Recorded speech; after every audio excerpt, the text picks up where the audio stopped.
தேன்குழல் ready மிக்ஸுங்க. இதில் பார்த்தீங்கன்னா 5 டம்ளருக்கு பச்சரிசி மாவுன்னா உளுந்து வறுத்து பொடி பண்ண உளுந்து 1 டம்ளருங்க. இதில் பார்த்தீங்கன்னா ஓமம், எள், அதுக்கப்புறம் சீரகம் கொஞ்சம், பெருங்காயத்தூள் கொஞ்சம், உப்பு பாதி அளவுக்கு தான் போட்டிருப்பேன். இதை நீங்கள் ஒன்றும் இல்லைங்க, வெண்ணெயோ ஆயிலோ அந்த மாதிரி மிக்ஸ் பண்ணி முறுக்கு மாவு வந்து பக்குவமாக அந்த பாத்திரத்தில் ஒட்டாத அளவுக்கு நல்லா சாஃப்டாக பிசைஞ்சிக்கிட்டு வேண்டிய அளவுக்கு தண்ணி விட்டு பிசைஞ்சிக்கோங்க. அது அச்சில் போட்டு நீங்கள் சுட்டு எடுத்தால் முறுக்கு ரெடிங்க. ரொம்ப ஈஸிங்க இது. இந்த ரெடி மிக்ஸ் வாங்கிட்டிங்கன்னா உங்களுக்கு நினச்ச நேரம் நீங்கள் முறுக்கு சுட்டுக்கலாம். நான் இப்போ இதை வச்சு தான் கிருஷ்ண ஜெயந்திக்கு நான் முறுக்கு சுட போகிறேங்க.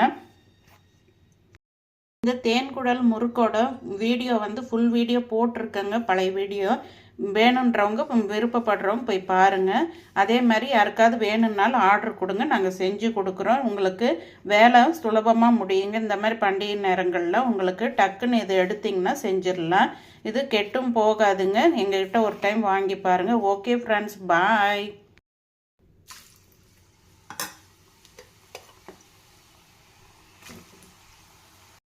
பபிள்ஸ் அடங்கிடுச்சு, நம்ம எடுத்துடலாம். எவ்வளோ பியூர் ஒயிட்டாக வந்திருக்கு பாருங்கள். செவக்க எடுத்துட வேண்டாம், இதுதான் பக்குவங்க. இப்போ நாம் இதை எடுத்துடலாம். இதில் ஹோல்ஸ் வரும் பாருங்கள், இதுதான் நம்மளுக்கு கரெக்டான பக்குவம். உங்களுக்கு தெரியுதுங்களா பாருங்கள், இந்த மாதிரி ஹோல்ஸ் வர்றது நம்ம முறுக்கு மாவு கரெக்டுன்னு அளவு.